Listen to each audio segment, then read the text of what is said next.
choose this life, I think it chose me. Now I'm pulling up, I'm going rosy. Remember I was sitting in the nosebleed. Now I'm pushing courtside and the billionaires my OGs. And it's a good feeling when the city knows your name. Yeah, and it's a good feeling knowing just how far we came. Dream chaser. What's good, family, and welcome to Legacy on the Yard, where HBCU football meets real life. I'm your host, Thomas Mir. And this your co-host 3-3. And on today's episode, it's about presence and about the guys who don't need the hype because the film speaks for them. Today, we're sitting down with a 3-year starter who accumulated over 195 tackles in 23 games, 3 sacks, 9 QB hurries, 6 forced fumbles, and 3 fumble recoveries, and 2 PBUs, earning him a 2-time preseason All-SEAC, 3-time All-SEAC, and a 3-time Allen University tackle leader. Also earning him a 2-time top 5 All-SEAC linebacker, former university linebacker defensive leader, and one of the most consistent forces in the SEAC. His journey isn't about shortcuts or overnight success. It's about earning trust, stacking days, and becoming the standard your teammates rely on. Help me welcome my captain, Gary Bourrage. Appreciate you, buddy. What's good, bro? Appreciate you coming on today. For sure, man. Well, let's start off. Take us back a little bit. Tell us about how you started playing football, coming up, where you from. Well, I'm from Mississippi, a little small town called Kemper County, DeKalb. Yeah, man, I started playing ball around, I think I was like 5. Most people don't know this, but I ain't gonna lie. I wasn't into football like that. It was basketball for me first. I started playing football because I got big. That's really what happened for real. But yeah, that's about 5 years old. That's when I started playing. All right. Let's talk about your high school. In high school, I started all 4 years. They wanted me to play at 8th grade. Like I said, I was a big kid, man. I think I was on my freshman year, I was like 255. I played backer around about 250 all the way through high school. Real, fun time or whatever. Every year, I think I had, I finished high school with like, my senior year with like 141 tackles, 2 picks, 3 interceptions. 3 touchdowns, my bad. First team every year. It was fun, man. I had a fun time. I know you a state championship winner. And with me going to a state championship and losing, what did winning state championship do for you? Like, what did that feel like? So, for me, I think not just for me, it was for the city. That's the first championship my city ever won. In history. Still to this day, that's the first team that ever won the championship in my city. I think for me, man, it was big because growing up in my city, like you always heard stuff like football was something that's far-fetched, like you should, kids always grow up saying, oh, I want to go pro, I want to do this and that, and they will always tell you like, man, pick something that's believable. That's something you can't do. You need to pick something that's believable. Then they throw the percentages at you. Yeah. No, for real. They throw it, and it's like, it's just crazy because you hear all that, and then people say stuff like, man, the football team ain't gonna never be good. They'll never do this, they'll never do that. And it's crazy because like my senior class was the leading class that led that team to win the championship. And I think that's just like for the kids that was younger, to see that and reach out and touch somebody that's like, yo, they did something that everybody said would never happen in the city history. So that was big, bro. It was one of the biggest, I think the biggest thing for a small town just to have, something like that to brag about. Like that was tough for us.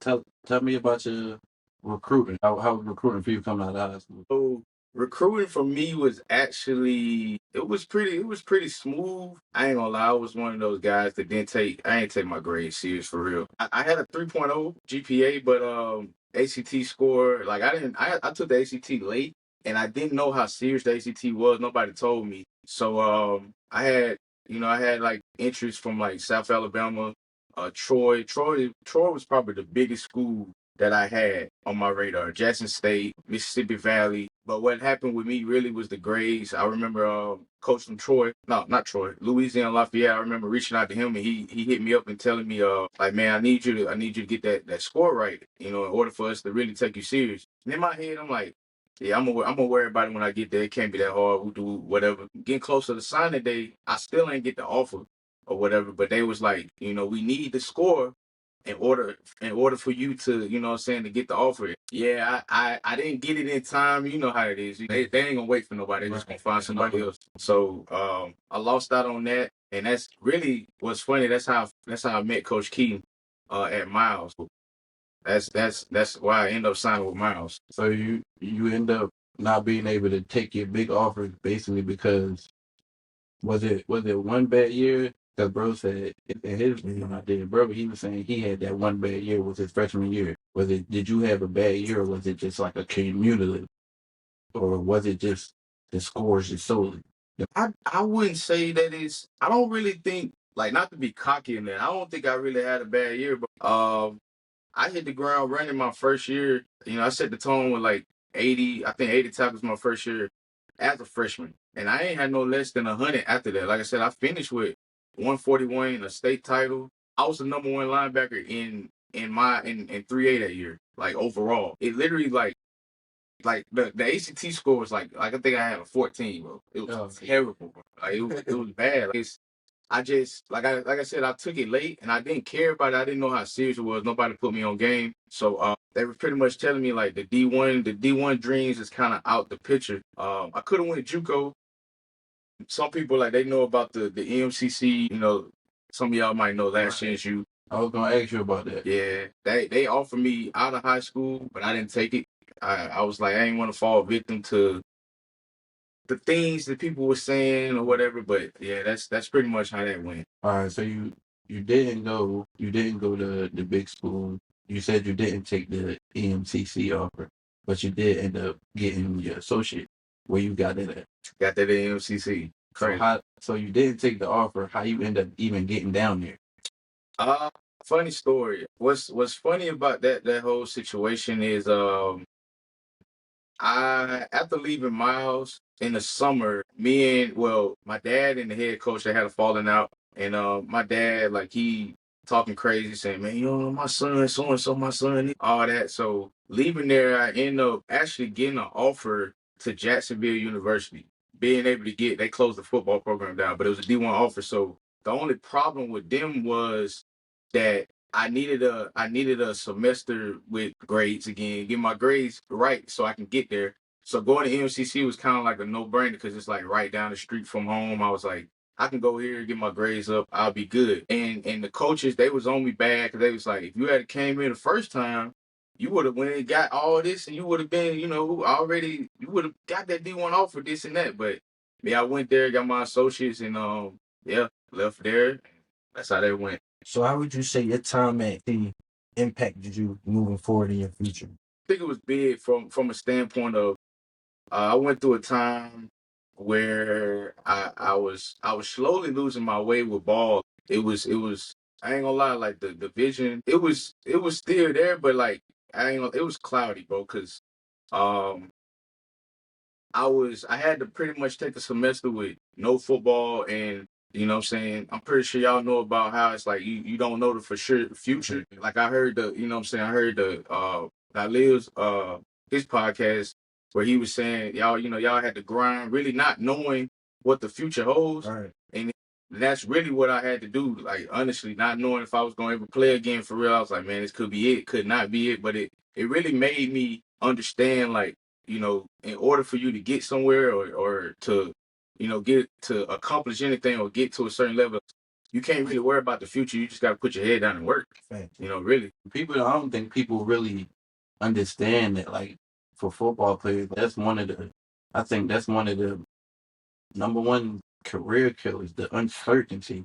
Like, it's so many of us that don't know what's next. We want what we want, but it's just like we don't know how we gonna get it. And then we see so many Cinderella stories where it's like folks like the dude Matthews, the receiver that one year I talk about it all the time. Like, where was he at that the Seahawks just knew? But let me go check Foot Locker. They got a 6'5" receiver, and then we're gonna let him come play the Super Bowl. Right. Correct. Like, he didn't know that was gonna happen. He was just at Foot Locker doing his thing, working. It's like that's one of the number one career killers and confidence killer, like that. That uncertainty of the future, that joint killer. Yeah, man. It's crazy, bro. It's crazy, for real. So you end up graduating from East Mississippi. You go to Miles after that? No.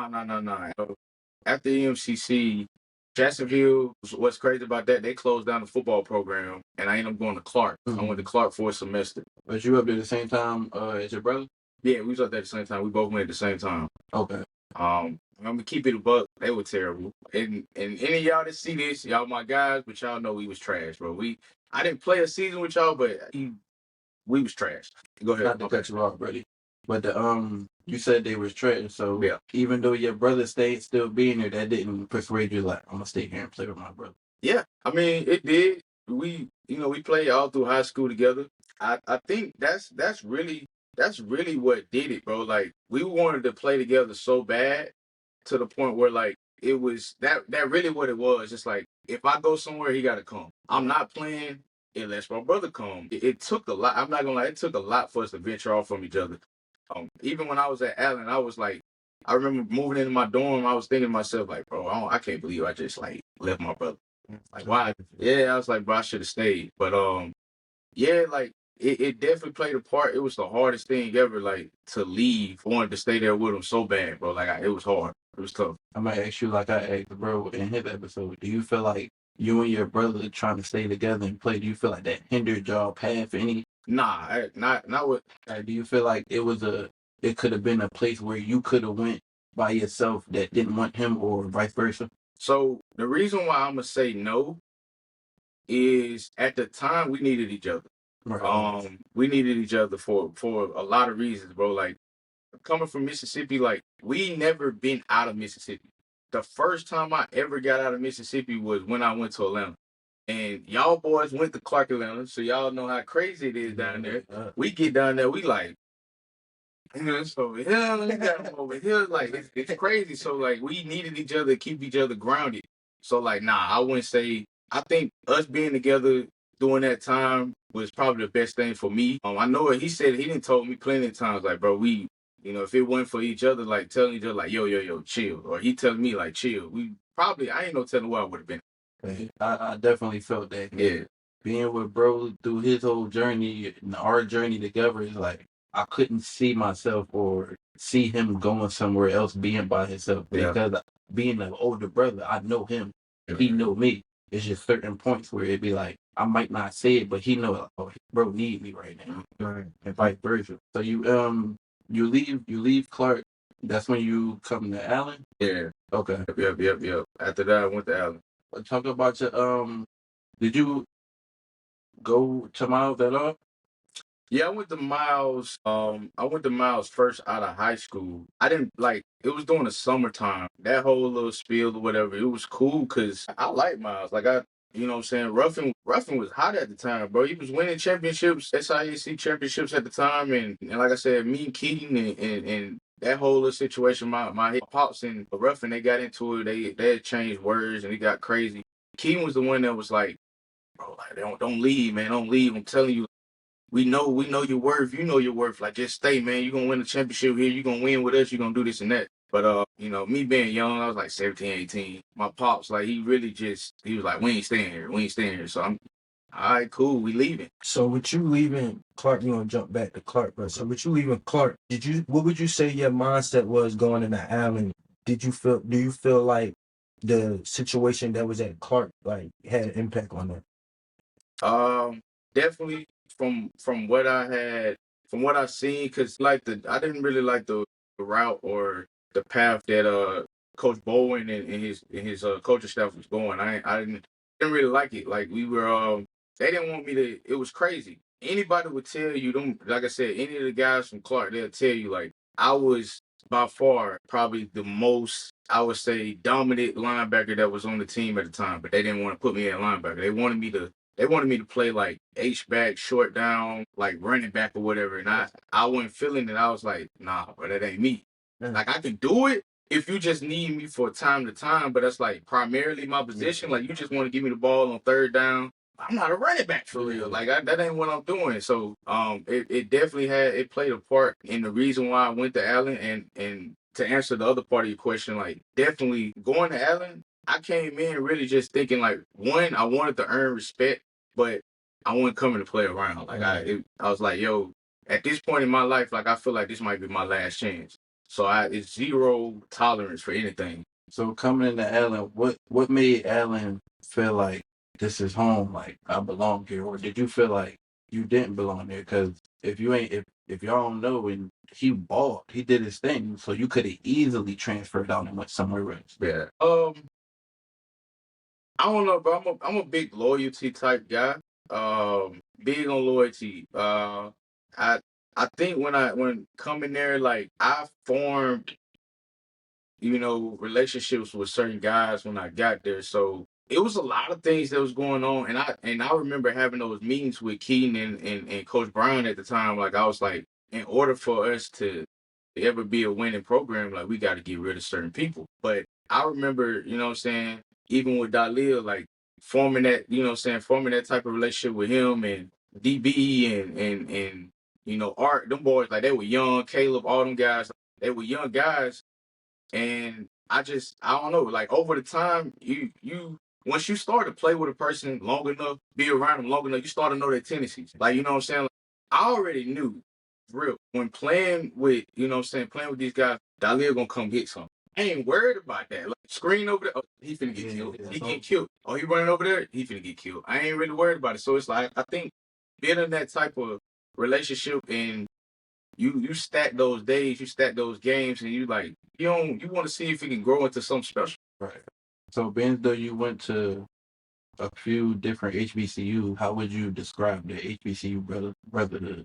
It's definitely one of a kind. I say that it's definitely one of a kind, especially with the teammates, bro. Because like you struggle together, you go through all this and that. Like you don't get the glamorous best dorms. You don't get the meal plans that everybody get at the Power Fives. You don't get the, what I'm saying? You don't get all the things that everybody at the Power Fives they get. So it's like instead of you make those bonds and you get build the relationships off of the times that you don't, or realizing the things you don't have, and you just like, bro, we don't got this, but we done built this together because we going through it together. Like it just pulled everybody, I guess, closer or whatever, something like that.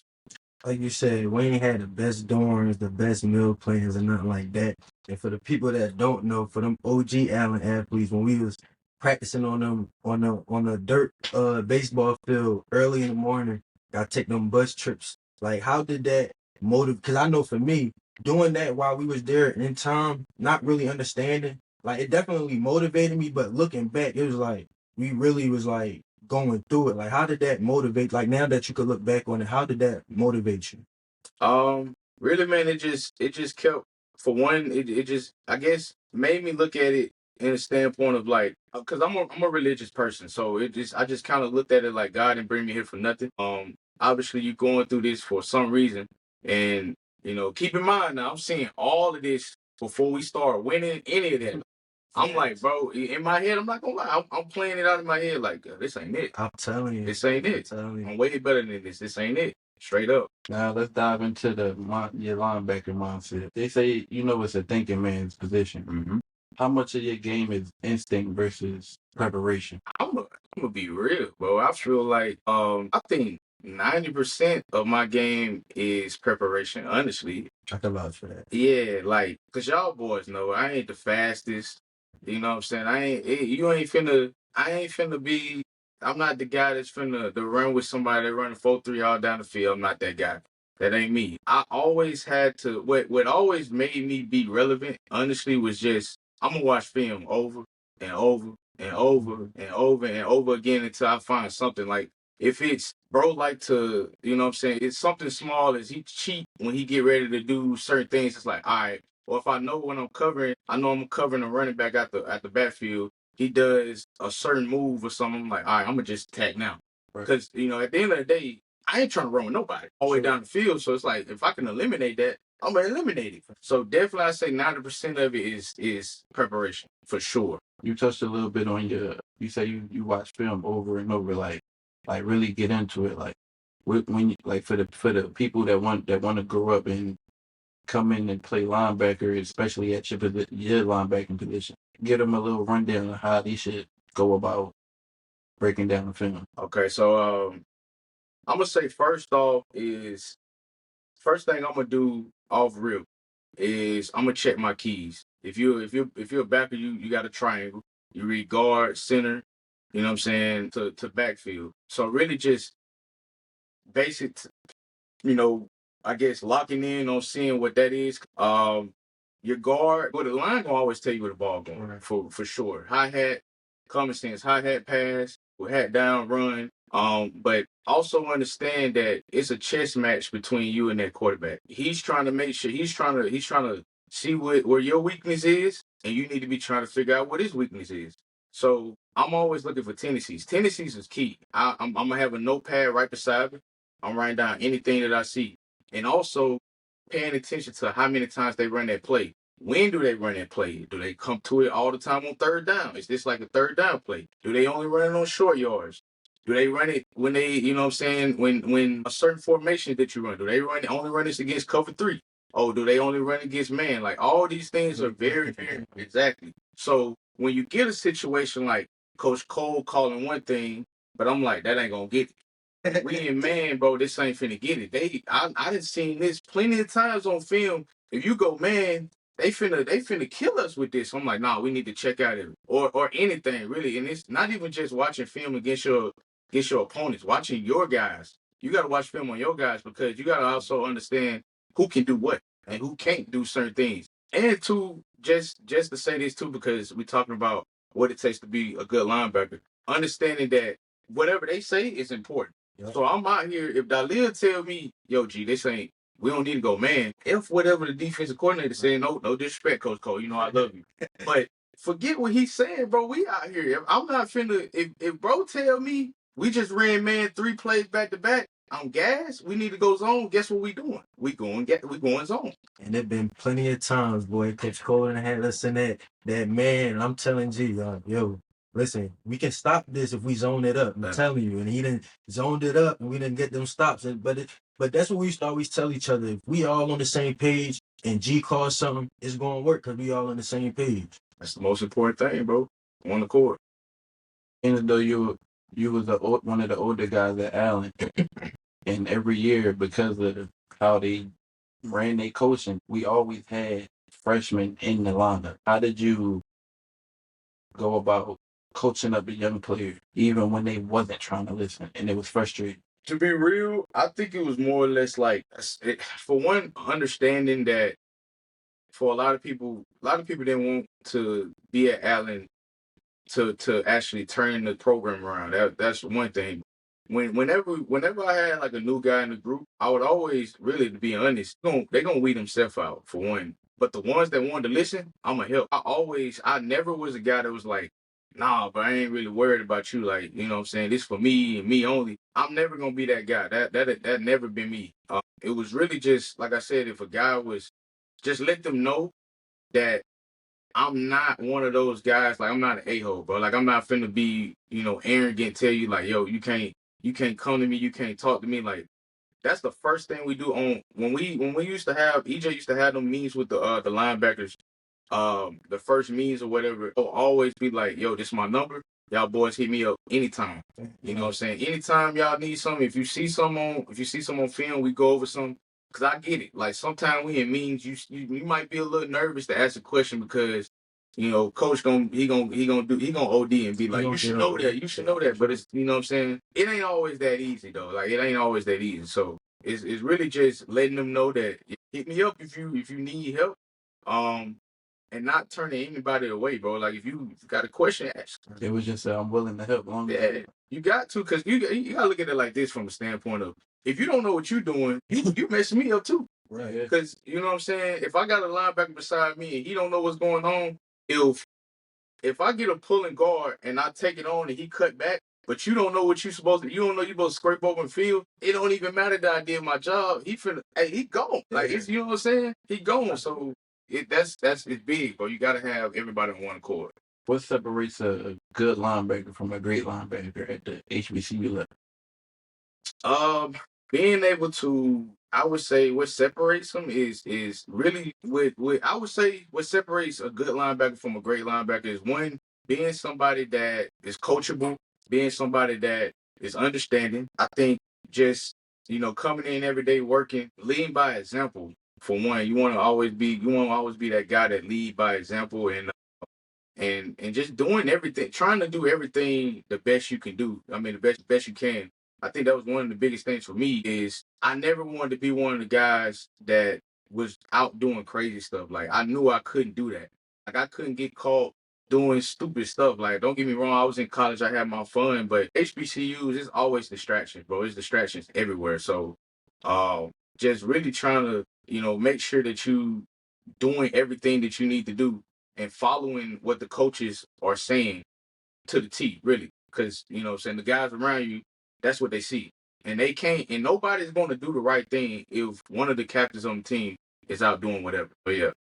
I want to touch on what's one of your most memorable games while you was at Allen? Miles, for sure, Miles. Clark too, but Miles, I would say Miles and Clark, but probably, no, that's, what? That's a good question. I'm going to say Miles and Clark, but if I could pick for two. sure, Clark was your best game. That's what I seen him ball. That's what made me ask. For Clark, and I think you had 10 miles. Yeah. Well, that's what made me ask. Clark.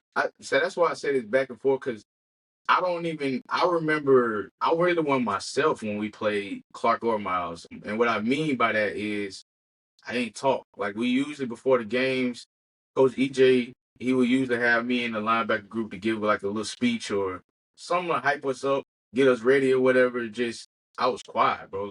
So locked in to the point where I was like, yo, it meant something to me because, like I said, Coach Bourne, he didn't, in my eyes, you obviously didn't think I was good enough to be a starting linebacker or to be a linebacker, period, for you to say, we don't even want you on defense, we want you on this side. So if you watch that game, because I got some highlights on it, but the game was on YouTube. If you watch the game and you see every single tackle that I made, I'm looking to the sideline. Oh, yeah, for sure.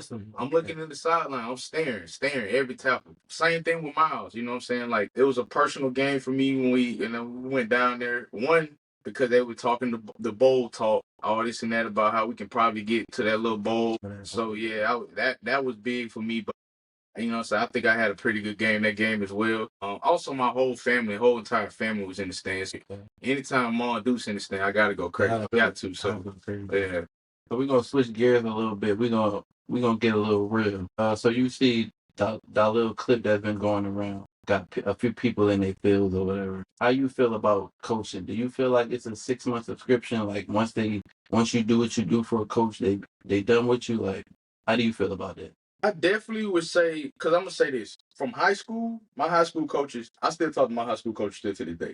Some of them, like I still talk to them to this day. But as far as college and beyond, let me reiterate that on the college level, because I can say there is some high school coach, a lot of high school coaches, they real, but it's a lot of bullshit high school coaches. Yeah. The majority of the real coaches, in my opinion, is on the high school. Yeah. So, on the college level, how you feel about that? It's definitely a business, bro. What's the saying? What have you done for me lately? Mm-hmm. It is what it is, bro. It's definitely a business. As far as I guess if they care or anything like that, I think they do some. But I also feel like they only care if you making plays. You feel me? That's what I like. If you're gonna keep it a buck, it's like. And I get both sides. The reason why I get both sides is because you take a head coach that's losing or that's under contract, he got to win. If he don't win, he loses his job. Right. If he loses his job, he can't provide for his family. But on the other side, your players, we people. We people at the end of the day. We got feelings too. Like, you know what I'm saying? I think, and this is going to go off a little bit, but I think one of the biggest problems in this world already is with men. Like it's like it's a problem if a man try to get to that other side or get in his his emotional side and talk about whatever he feels. Just like in this world, when men go to that side, it's like, yo, you a punk, you ain't real, like you can't, you know what I'm saying? You a man, bro, just suck it up and do so and so. It's like, but nah, bro, like, you know what I'm saying? We got feelings, we got and for you to say you care, I love you, I got this and that, you can call me whatever, whoop the whoop. Is that gonna be the same thing? Like after I'm done playing for you? And that'd be my biggest thing. Don't say you can call me, or if you wasn't playing now, that'd be my biggest thing. Let it be known, like, all right, 6 months, man, I need you to buy into this program. Like, I'd rather you do that than to come in saying like, oh, like just call my phone, like if you need anything, and then when I need that, you don't answer. Right. But I want to know which coach throughout your college career, whether it was bad or good, impacted you the most. Impacted me the most. Whether it was bad or good. Well, we know the Clark coach impacted them on it. They definitely ain't gonna lie. The Clark coach definitely got under my skin bad. But and I appreciate them because I ain't gonna lie. I don't think I would have been where I was at Allen if it weren't for them boys like treating me and doing me like that. But I'm gonna say on the good end, probably would be Coach EJ or Coach Cole. Well, you know what? Definitely Coach Cunningham. I'm gonna say Cunningham. I just thought about it. Yeah, Cunningham for sure. Yeah. Okay. I didn't expect that. In what ways did he impact you? So because for the people who don't know, when Coach, not to come at you, Coach, but when he was at Allen, he wasn't necessarily. Tell me if I'm lying. He wasn't necessarily a position coach or a coordinator. Not at all. It's on both sides. He impacted a lot of us on that team. Yeah. I can't lie because he used to light fires under me. I used to just be ready to go because Coach Cunningham just said something to me. And to answer your question, the reason why I say him is because when Cut got there, like I was you know what I'm saying, I was already, you know, somewhat one of the captains or one of the leaders on the team. He was the one that pulled me to the side and was like, yo, you the inside linebacker, be the inside linebacker. And I'm like, what do you mean? He's like, be the inside linebacker. What do you like we get the calls from you. The guys going, whatever you say, that's what we gonna do. So you need to understand one, yo, you are going to be the reason why we do good or bad. If Cole calling something, he was like, if I call something and it ain't right, like call it. You change it. He's like, at the end of the day, we're gonna live and die with it because it's your call. And he said exactly. So I think when him telling me that and him getting on me, bro, like it really opened my eyes to like, yo, in order for us to ever be a good defense, like you got to be on your P's and Q's. You got to be, and that's crazy because Damir used to say that to me too. He used to be like, "Yo, G, like take control, nigga. Like, what you doing? Take control." And I'm like, and that's why I say like, I never was one of them guys like I'm a leader. Don't talk to me like I'm this that like, but that's and I'm gonna be 100. I feel like on Allen we had some of them guys that were leaders that definitely felt like they was untouchable. Sure. And me personally, I'm like, yo, nah, bro. If you see I'm tripping, get on me, bro. Because all I'm gonna say is like, yeah, you right, bro. I got you. And like I said, when he was getting on me, I remember vividly one time we was in a game and he was like, "You do something, bro. Like, get your shit together." I'm like, all right, bro. All right, you right. You right. I gotta tighten up. Yeah. You say Coach Cunningham impacted you the most. All right, I'm gonna go back. You said what coaching is the what have you done for me lately situation. What would you say to the coaches who still, and I'm gonna put it in bro terms, who still not helping their players who done something lately?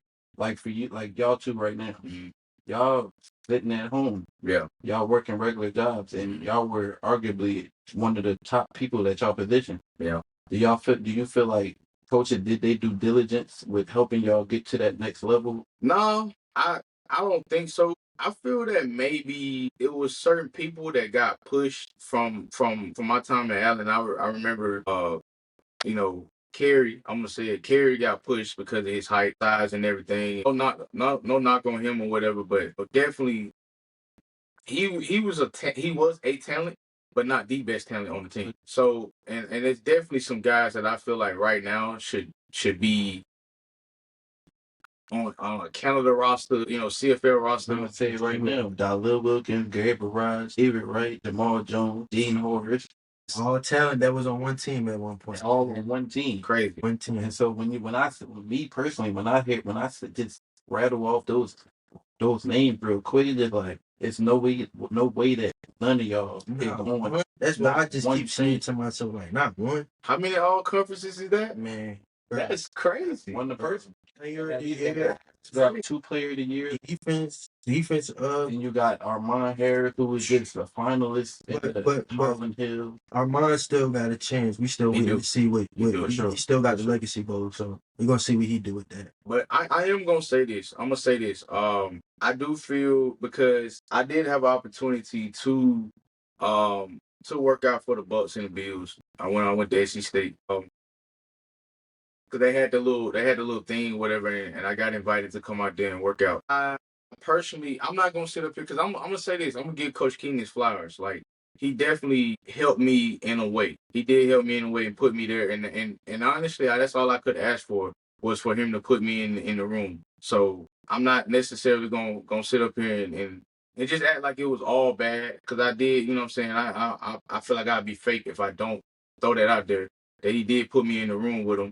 And that's all we had. yeah, That's so all. I can't even. I won't even sit up here and cap like he didn't help me. He did put me in the room with some guys. You know what I'm saying? So, it's not always but I do feel like it's a lot of guys that definitely should have got something, man. Like, and I talk to my guys all the time because I'd be like, bro, I've been saying this for. I know a true baller when I see one, and I play with some.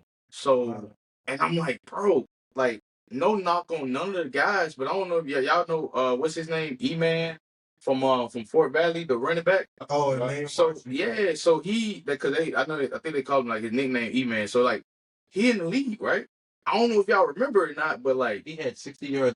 bro, no tuds. No time. 61 in the first quarter, first half, and that's it. No tuds. Who over there doing that? Like, Right. you know what I'm saying? What defense? You got players over there that's And he was the operating. lead rusher that year too. Going crazy against everybody, bro. You feel me? Like it's teams where they got arguably the best receivers and whatever. Like these boys locking them down. They ain't getting no tuds or they ain't getting no catches on these guys. And we just sitting up here, we looking, ain't nobody nowhere. Like nobody playing nowhere, bro. It's kind of crazy to me. I mean, but yeah. Do you at what point during your college career do you feel like you was overlooked and underrated, and what did that do for you? Man, I'm gonna keep it a bug. I feel like I was low key overlooked every year. It I happened say low the same key. thing. I'm not gonna lie. Just from a standpoint, because I mean, it's a numbers game. Numbers don't lie. If we and that's why I'm saying like this is you could Google this because I've done it in the past. Like if you look up the SIAC and you go through and look at the tackles and all this and that, and you look at the numbers, you're gonna see Gary Bourrage in that top 5, and then like he said. Some of the years I was preseason, I didn't even get a SIAC honor. I got the preseason or after the season, you know what I'm saying? It was like going into the next season, get a preseason again, but you see somebody like having, I'm gonna call it out, for instance. And I know that team was good or whatever, but it's like the SIAC first team, second team, all that, the All American, it's an individual award. It's not a team award. If we're going off numbers, you're looking at numbers, you see like this guy, I remember one of them had like 30 tackles that whole year. 70. I had like 70 tackles, and I'm looking at them, I ain't get nothing. So to piggyback off of that, do you feel like you was solely the best linebacker in the SEAC, or do you feel like it was some other, like, because I remember bro asked me, and I remember before we started recording, I was telling you about the DB from Miles. That was the only DB out of my career who I felt like that had a better year than me. Was I the best? I would say inside, I think maybe one guy that I think was I gotta give it to him. He was a dog that I can remember. A buddy from Tuskegee. He was a dog. I can't remember his number exactly, but I think it was like number 10. He was tall. I remember. yeah, like bro was he was nice. I'm not gonna lie, like he was nice. I watched bro in the game. I was like, even when he was like, he had that linebacker type feel where it's like, even if I'm not making the play, I'm right there. Right. So I was like, I can respect this game, but from and that's just that's probably the only person outside of that. But like inside, nah, bro. Like I feel like, but I feel like what I was able to do and the way I was able to, I guess, perfect my craft and be reliable. I definitely feel like I was 3 easy. I did. That's what I feel. Put you out of all linebackers I didn't see, and I ain't really played with too many. You was the best linebacker I played with. I appreciate that. But out of linebackers I seen, I don't really put too many in front of you throughout the years that we just was going through. I don't really put too many in front. I appreciate it. I don't put none in front of you, actually. I ain't really seen too many. I appreciate it. With that being said, how would you say, because I've been seeing this post for the last couple of days, how you feel about, they say the best players ain't gonna play. Only the players who got that money behind them gonna play. Like that's the new that's the new norm now. Like you gotta have a bag behind you, and you can be straight ass, but as long as you got that bag behind you, you gonna make it. As opposed to a player like you really stack your days, you put the work in, and it's proven on film and in the stat sheet. How you feel about that? Man, what's that? What Buddy said on that clip? What would that money make a bit do? For real, bro. It's always been. It's gonna be like that. It's if money always talk. So that's a true statement, bro. Like if a guy got money behind him, I feel like if you got the right price, they gonna take him every time. It don't even matter what you can do. I definitely feel like it's a lot of guys that had gotten overlooked because they got a team behind them, and you know what I'm saying, the right people then paid the price Right. for whoever to get a shot. That's just what it is. It's messed up, but it's the truth. Sad truth.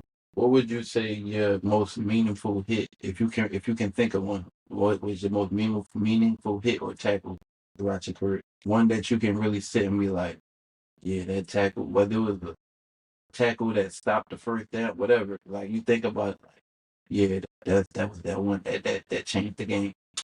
Most meaningful one. Let's see. Man, I know you got a lot of them. Yeah. 28 games, 195. I know. Man, let me see. Okay, we got Miles, or one that changed the game, Or that's just one of your favorite tackles that meant a lot to you. Okay, so I'm gonna say my favorite definitely was probably against Clark the first time we went down. I think Dalil was the corner on the outside. I remember this play like it was yesterday. He ran a 5 and in, or it might have been a 5 and in, I think. I think that's that play I put on the intro. Is it They threw it to him, Gary pop. Yeah. That was, I think that's the play that I think like was one of my favorites, mainly because like I came from over there. So I remember Buddy, he had been talking and this and that, was talking about like he would run through the middle freely, all this and that. They was like, oh, we finna run through the middle freely, ain't nobody gonna touch us. We ain't worried about nothing. So I remember when I smacked Buddy, like I just kind of looked to the sideline and like, you know what I'm saying? I just kind of felt like, yeah, like I'm him right now. Like I'm now. But I'd say the tackle that I felt like probably and we still lost that game, but the tackle that probably was like that tackle was definitely against Miles when we on that, like going in. I had a tackle. They got a tackle for third, like they pushed it to like third down, and we ended up turning the ball back over, but it was like a big stop. They was trying to run the ball. They couldn't run the ball on us at all that night anyway. But I think that one alone, like coming back to the sideline with that feeling of like, we just got to stop. Like I said, we lost, but just that feeling as a defense when like you go out there, and I always say this all the time too. Like, if the game on the line and I got to be the one that make a play, I'm gonna bet on me every time. Like I feel that way. I literally feel that way. If it's a mano, you finna tell me you finna get the ball to a running back and he finna get busy. I'm not. No, it's not finna happen, bro. As long as I'm on that side, I'm keying in. It's not gonna happen. I think that was one of probably the biggest plays for me. Probably one of the biggest hit or anything like that. But it was a stop that meant something to me. Who was the top 5 players you played with? Like, who was your favorite teammates? Top 5, and who was 5 players, like top 5 you went against? Top 5. I'm gonna do no order. Top 5 that I played with. Top 5 I played with. Just college, right? Yeah. Okay. Top 5 I played with college. I'm gonna say Caleb Pierce. One, because, and I'm gonna give a little spiel about each one of them. Caleb Pierce. One, because Caleb Pierce was always smart, and me being older than Caleb taught me how to cover. And because I was like, he was the best cover out of all the inside linebackers when he came in, and he was a freshman. And that's what I was saying. Like, don't get me wrong, like we have some young guys that can play, but he was definitely one of the guys that was like, he taught me the art of like covering what to look for. So I get Caleb, and like I said, this is no order. Dalil, and I ain't just saying it because he's right here. I've been a fan of his game for the longest, and the reason why is I like DBs that hit, bro. Like it is what it is for me. Like, bro, I like DBs that hit. I've always been that guy. Like, yes, I love, obviously the name of the game. You get paid to cover. But like, bro, when you can like you gonna get smoked on the inside and the outside. And cuz it hit if it's like you playing with your mind, now it's like cuz like I can't really go nowhere. So, you know what I'm saying? I'm definitely gonna say him. I like the grit that he had too. I like the grit you had. Always like really, even whenever if it was a play that got over, it's like the next play, like you understood like yo, it ain't gonna happen again. You know what I'm saying? It ain't gonna happen twice. Exactly. Definitely you. I'm gonna say who else I got? I like DB. I like DB. Daquan was definitely a smart player, bro. Like he was one of them guys. Well, I remember my final year, like having that voice behind me, always being able to communicate back and forth. That was definitely big. And you know what I'm saying? He'll come down and hit some too. Yeah, that was my first time playing with DB as like a full-time DB. Like, Yeah. you remember them first years when we was still in the old uniform. DB was low-key strictly receiver. Yeah. That year when he played DB, it was definitely that. I said in the version that nobody saw, he asked me what team I thought was the best, and I said that year when it was me, DB, I think Reggie was at corner. Mhm. And I forget who the other safety was, or it was Reggie and DB at safety, and it was me and Kev at corner. Yeah. That was the best time I felt like we was real fluid. Like, Yeah, for sure. we was definitely fluid in the secondary that year. For sure. What's that? That's two? All right. No, that's three. Oh yeah, you said DB. DB. Okay. Or I gotta go Art. That's Art. When he came in, I remember he was small, bro. Like, dude was little. No, fact. Yeah, he was a little dude, bro. Man. Yeah, he was a little dude, but he beefed up. The thing was with him, I just felt like I saw it early. Like I saw it early when him being like a smaller guy on the D line. Like I saw the potential then, and as he started getting in the weight room and lifting and everything, he kind of came in his own. I really wish he could have, not been so injured all the time. But he's a technician, bro, with the hands and everything. And I'm like, yo, like I did some work with him, just helping me like with my blitzing and everything. So not just to do one move or try to bull rush. It's like, yo, you come and you hit him with this, or if you do this, and I'm like, yo, bro, is crazy with it for real. But him, and I'm gonna stay on the defensive side because that's where I played at. What's that? 4, 5. Let me see. 5 that I played with. I'm gonna say Richard.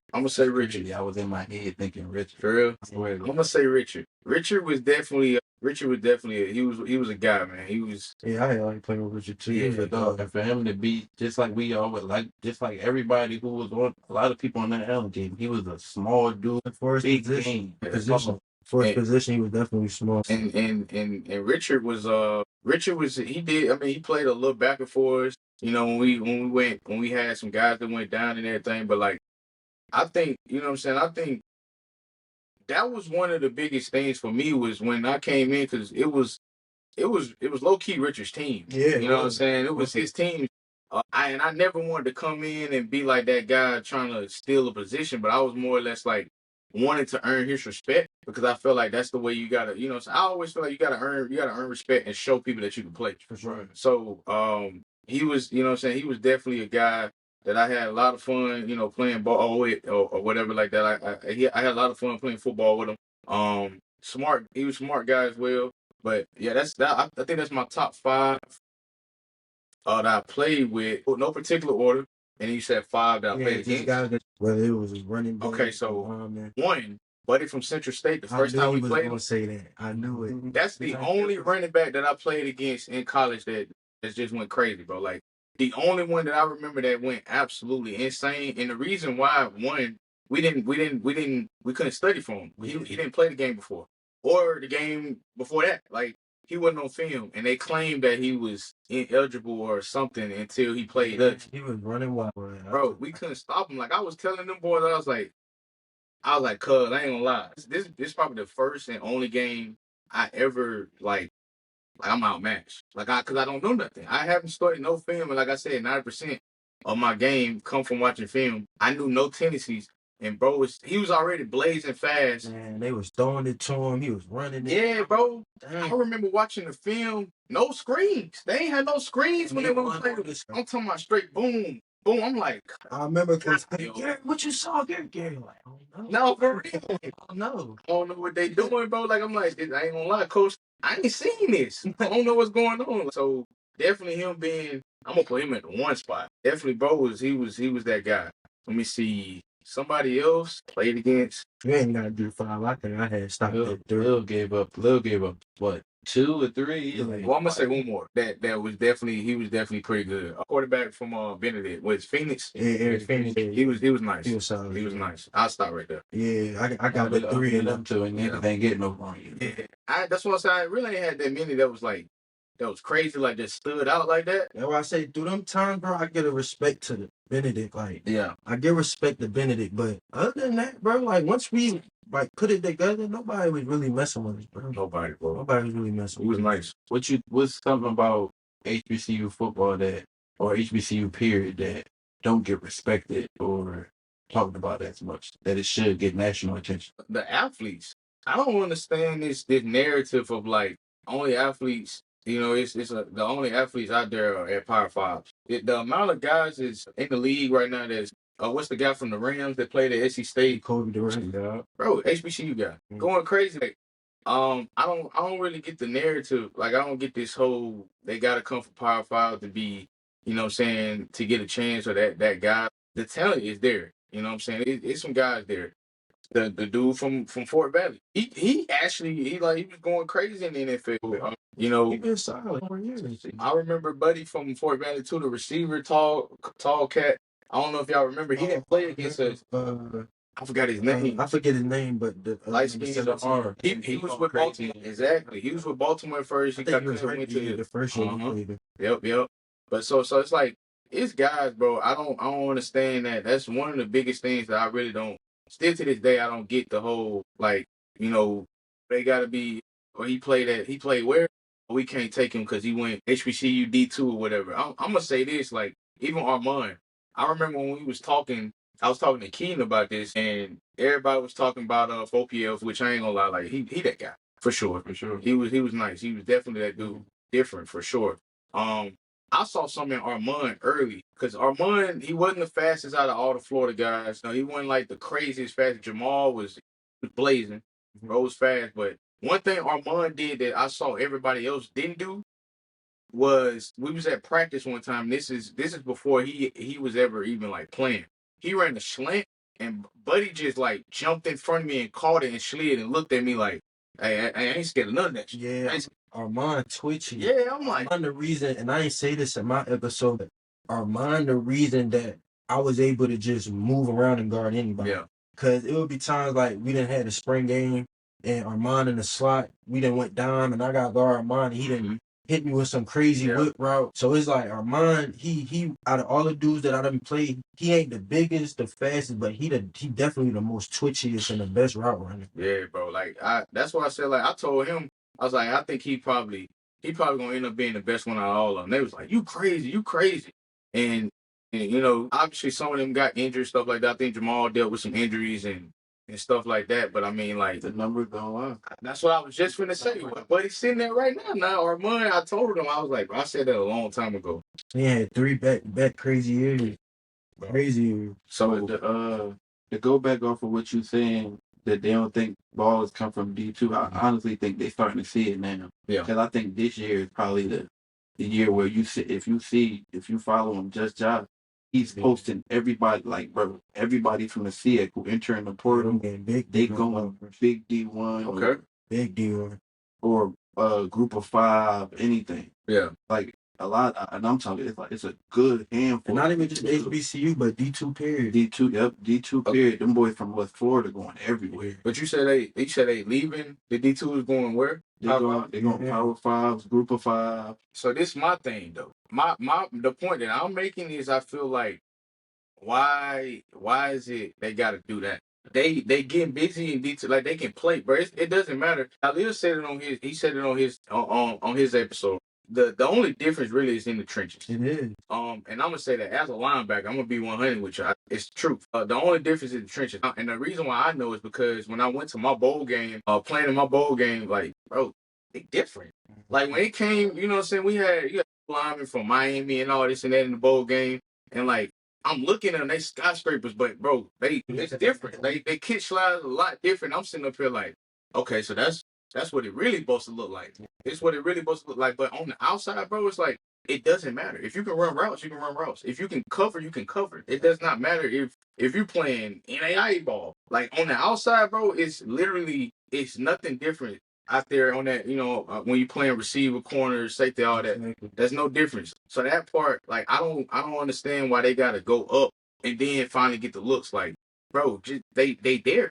And then what's even crazier is like they go from D2 to the D1 FCS level to another HBCU, and it's like that still ain't enough. Yeah. You seen it with, granted he was going with his pop, but you seen it with Travis and Shador. Yeah. I don't think Travis goes number 2 if he stayed at Jackson State. Oh, absolutely. Granted, he'd probably go first round for sure. Yeah. Maybe because he's coming out of Jackson State. Yeah.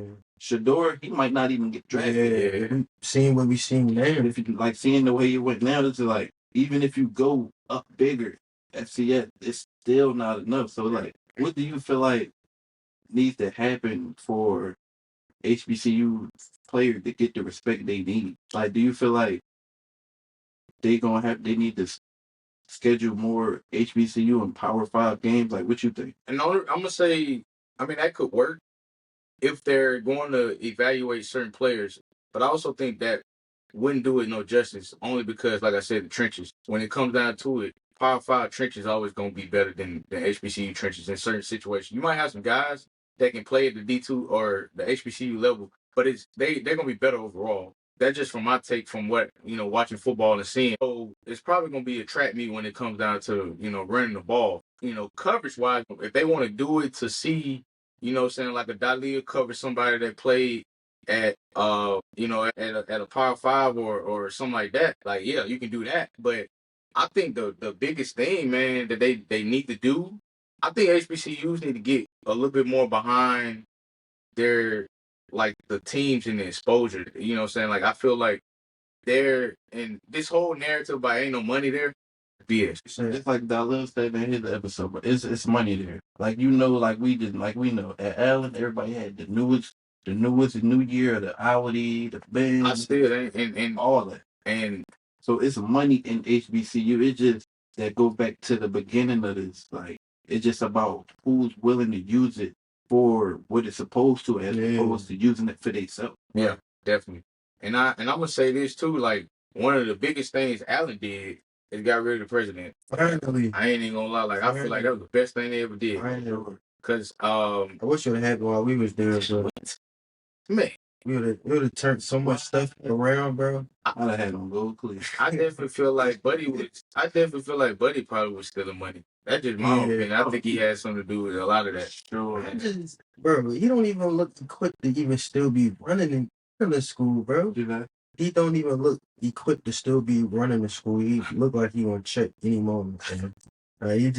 They was been supposed to get him out of here. Yeah, for sure. How important is representation and visibility for players of your stature? I think it's big. And how can players get better representation?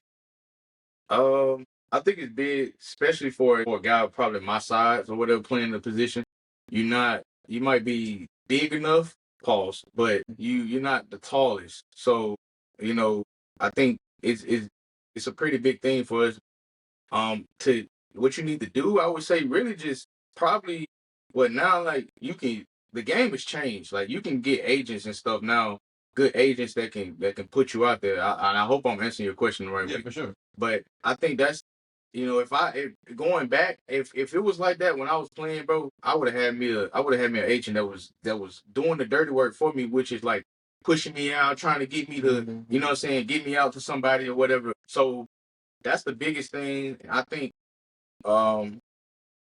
that's like, if any HBCU guy, I think the smartest thing, if you sitting around without an agent, you behind. Power 5, they got them already. They got them already. They had them in high school. Especially with this NIL. Yeah, you better get your agent. They coming out of high school with agents. That's what I'm saying. If you at HBCU, bro, you ain't got an agent, you behind. You need to go and get you one. Somebody that's gonna push you out or whatever. Especially if you think to certify somebody. Yeah, certified. For sure, bro. I'm serious, because there's people on Facebook, like, because I be trying to help bro find them a good agent, because the people that you with, I don't know if you still with them. I got rid of them. Yeah, they was bullshit. Yeah. If I'm keeping it a buck, and I was helping bro try to find him an agent. Just randomly just typing on every social media. Google. I type on Facebook, football sports agent. A bunch of people pop up. Yeah. Ain't none of these niggas licensed. Yeah. Everybody just like it's just like a high school homie coach. Like he the homie that's in the hood, so we just gonna let him come. Scammers too, bro. They looking for $1. Scammers want you to pay them so they can do something, so they can get you exposure. That's another thing. Y'all watch out for them agents that want you to pay $500-600 up front. Don't get me wrong, bro. No real agency is gonna make you pay. But there are some agencies where it's like if you get them something, they'll help you. Like, bro, he signed with the Nino Pro people. Before I even allowed him to sign with them, I did my own homework. They got a bunch of people signed to AF1 and all the different leagues. And those players who was in those leagues went CFL, UF, whatever. So it's just like you got to make sure you do your homework and your due diligence on whoever you're going to sign with. Yeah. Especially if you plan on paying. Yeah. I'm going to say that, too, to piggyback off of that. One of the biggest things, too, like you said, the money. If they asking you, if you ain't got a contract, think about this. If you ain't got a contract, how can you pay somebody? Exactly. You got to have money to pay. And obviously, I mean, if you work in a job, you got some money. But from the aspect of football, let's take having a job away from everything. We talking about football money.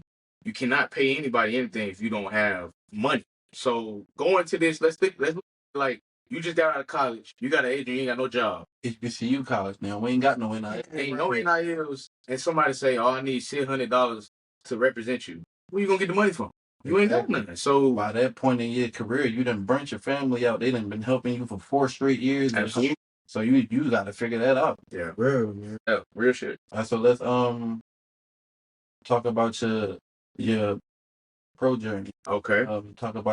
Let's first start with your bowl game. Once you finish your final college game and how that went. Bowl game experience. And what bowl did you go to? I went to the HBCU Pigskin Bowl and what was it? The National Scouting Combine. It was like a combine / bowl. Pretty sure y'all probably, if you look them up, you'll know about them. But the bowl experience was cool. I ran into a situation where I felt like it was a little bittersweet because I found out right after the bowl about me having another year of eligibility. That was a crazy experience as well.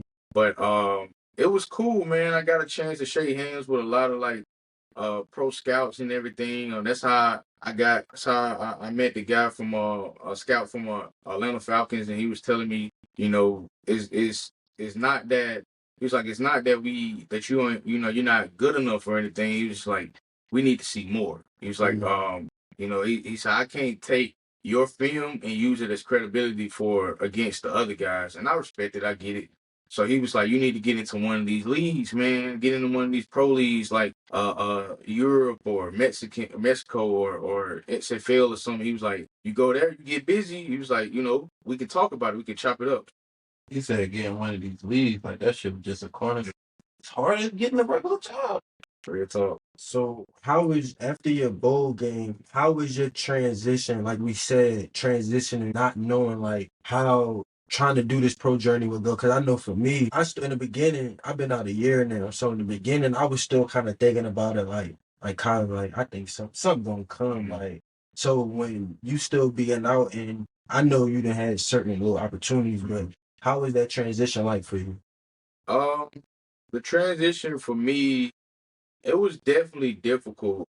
It was hard because I ain't gonna. I had a time where I was rethinking a lot of things, like my whole journey. Did I make a mistake? Because a lot of people don't know this, but I had an opportunity to go to SC State, and I didn't take it because I felt like I was well established at Allen, and I was like, I don't want to go there and relearn, and then something happened. They bring some guy in because around that time, that's when everything was starting to get crazy. Power 5 guys will come back down and play, and I was like, I don't want to be that guy that what I'm saying, they telling me all this, and then I come in and then like, oh, you got to take a back seat.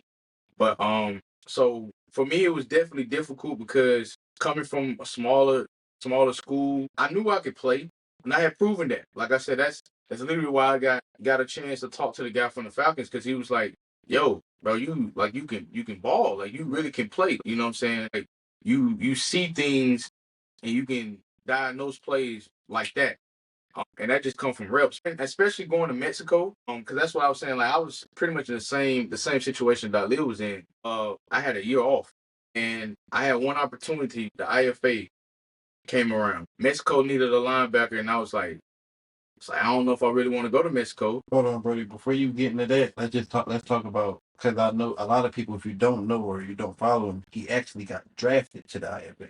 Let's talk about those films, because I know everybody, we all dream of being drafted. Yeah, I know that felt great. Like, yeah. Talk about those films. Yeah, that was cool, man. It was a, I guess, one of the feelings, like you said, like you dream about hearing your name get called, and it's wild because during the CFL draft, I had connections with the Toronto Raptors. Toronto, I think it's Argonauts. I think that's what they call. And I was talking to the Winnipeg, and the guy from Toronto was telling me that they was gonna take me or whatever. That they thought about bringing me in. He was like, "We'll at least bring you in for whatever reason." I remember watching like the whole little thing go happen, and bro called me and told me, like, yeah, I think we're gonna, I think we're gonna decide to go with a guy from Canada, because whether you know it or not, if y'all don't know, it costs a little bit more money for them to bring a United States guy over there. It costs a little bit more money. American can't even get drafted into the league. Yeah, right. So that's when, like, when I'm watching it, because I'm thinking to myself, like, he was like, "Now we probably ain't gonna take a backer and all this and that." And I'm like, cool. So I'm just paying attention. And after everything was over, like he called me and told me, that they was gonna go with another guy or whatever after the draft and stuff was done. So, fast forward from that, was down about it, and I pretty much like got a call from one of the guys with the Chihuahua Rebellions, and they was telling me like, "Yo, we saw that you enter your name," because they had this little thing where it's like you can enter your name to get drafted. Potentially, you had to do a workout and all this and that. It's a lot of guys, and I was looking at the poll. I was like, bro, it was like it was over 5,000 guys in this, and I was like, bro, crazy. And I ain't gonna lie, I'm gonna be real. I was looking at it like, bro, I'm not, this ain't gonna happen for me. Cause I'm looking at all the guys, like Power 5 guys in there. I'm like, it's over with. Like they gonna do me the same way that I've been done in my life when it comes down to trying to get an opportunity. They gonna see. The lady got drafted in that same.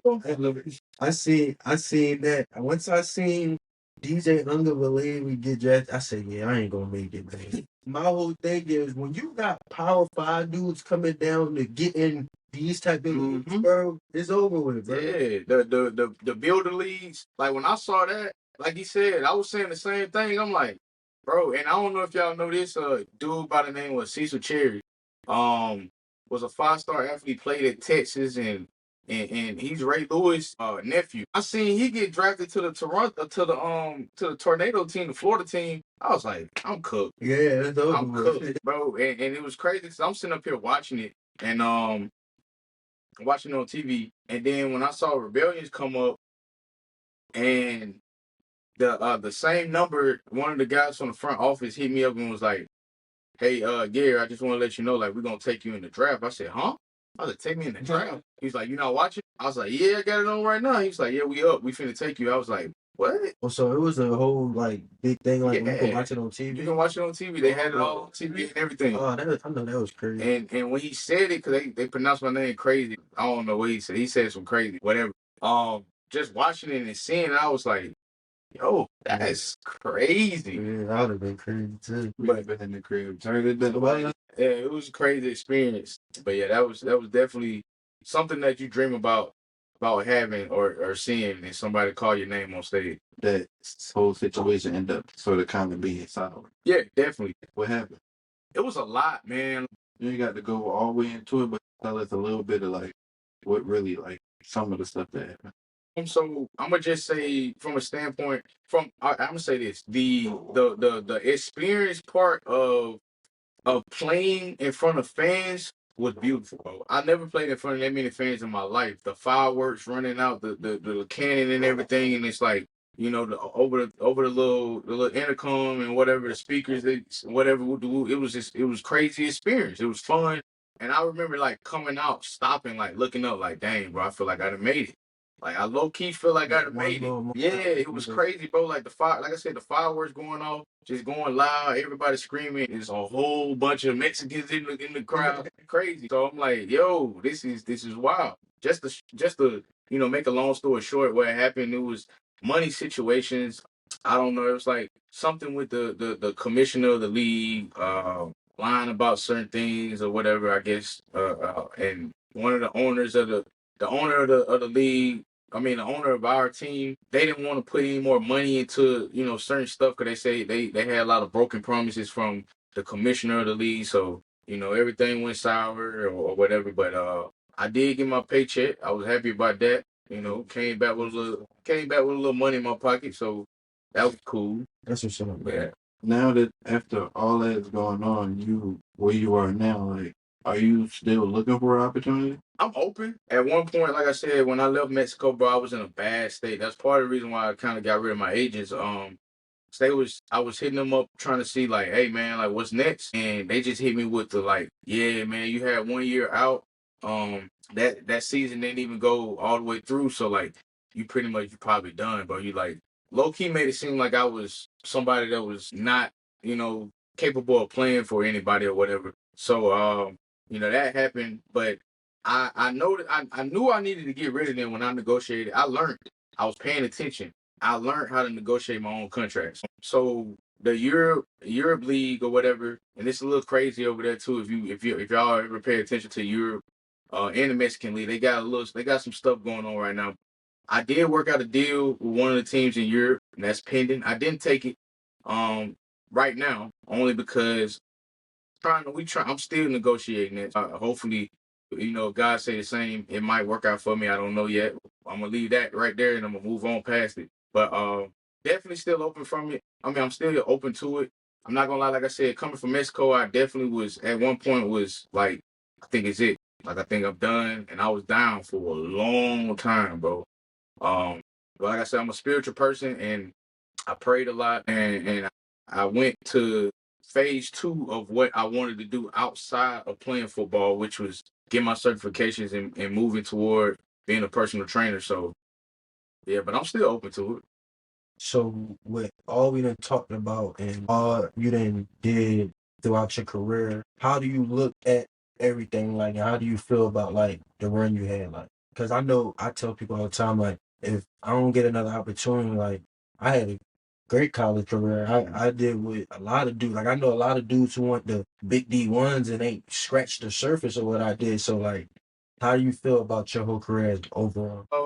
I'm happy about it, bro. Like I said, high school I started out 4 years, won a championship. I'm one of the guys within the top 5 in my school history of having the most tackles a year.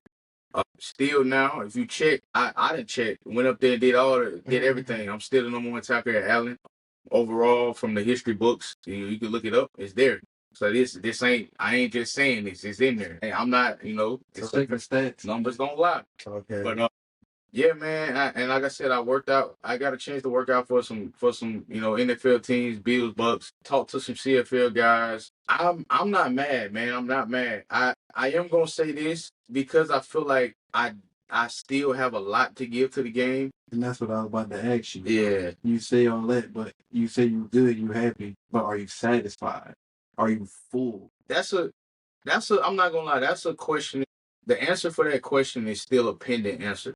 I think that's something, like I said, God gonna have to, I'm gonna have to continue to pray about, and God got to get me to that point where I'm past everything that happened. It's tough, bro, when it's full tank of gas. like you can give a lot to the game, and it's like it's gone, or possibly gone. So I don't know. It's like I feel like this. I am happy with everything that has happened up to this point. I won't change anything. Even me missing out on going D1, like I won't change nothing. I won't change nothing because the experience I had, playing at Allen and everything, like it molded me and built me to who I am now. So I won't change that. To say that I'm full and complete with everything, I don't know if I can say that right now. I understand. I respect that. Now we about to wrap it up, but before we do, I want to know, when you hear legacy, what does legacy mean to you? What does legacy mean to me? I think it means, everything that it pretty much means everything what you left behind, what you going to be known as. Right. Pretty much. I think that's really what it means. It's like everything that you did on this earth, while you was here, what it's going to mean to people, what people going to remember you as. I think that's what really, legacy means to me. Somebody goes back to, what is it, Kemper High? Yeah, Kemper County High School. Kemper County High School or Allen, and they say, who Gary? Who Gary Bourrage number 30? What do you want to be said? I want them to say, he was a guy that tried to do everything the right way. Like I came and I tried to do everything the best way I could, but I also ultimately want them to say like he was a guy that never let his highs be too high or his lows be too lows. I stayed level headed through every situation, whether it was good, bad, ugly, whatever. Like I was able to have what's the word? King used to always say emotional intelligence. You getting that all the time. Yeah. So I think that's what I want them to say about me overall, man. And honestly, if you had to give advice to the next Gary or someone looking up, they want to come up in your footsteps, what advice would you give to him? Don't listen to the narrative or whatever people say that you can't do. Use it as fuel, man. Like if you find something that you love, and if it's something that you are really passionate about, go after it. Like you can't care about people saying, oh, the numbers say this many people did this many people did that, or you can't do this, you can't do that. Like you gotta do whatever makes you happy, because at the end of the day, man, we only get one life. We only here for a short period of time, and you can't live your life in regret, thinking like, what if I had went 100% at what I wanted to do? You know what I'm saying? You don't want to look back when you're 50, 60 years old, like, dang, bro, I should have gave it a go. I should have tried it. I should have stepped out on faith. So, just whatever you're passionate about, bro, like go after it. 110%, Yeah. full speed. For sure. Well, I appreciate you for coming in and kicking it with us, bro. Oh yeah, for sure. For coming man. on the pod, bro. I appreciate y'all boys for having me, man. For For sure. We had to get your story. Gary don't never say nothing. Yeah, I'm always quiet, head down, trying to work. That's it. Yes, sir. This has been nothing but another great episode here at Legacy on the Yard. I appreciate you guys for tuning in. Make sure y'all tune in for next week. We're going to have a great guest coming on, CX First, Travis Hunt. I'm your host, Thomas Mayer. This your codes 3-3. And we'll catch y'all next. I ain't choose this life, I think it chose me. I was down so bad and it was lonely. I was. Couldn't even make it to the nosebleeds. Now I'm sitting courtside and everybody knows me. And it's a good feeling when the city knows your Name. Oh, it's a good feeling. No, it just how far we came. I ain't choose this life, I think it chose me. I was down so bad and it was lonely. I was. Couldn't even make it to the nosebleeds. Now I'm sitting courtside and everybody knows me. And it's a good feeling when the city knows your Name. Oh, it's a good feeling. No, it just how far we came.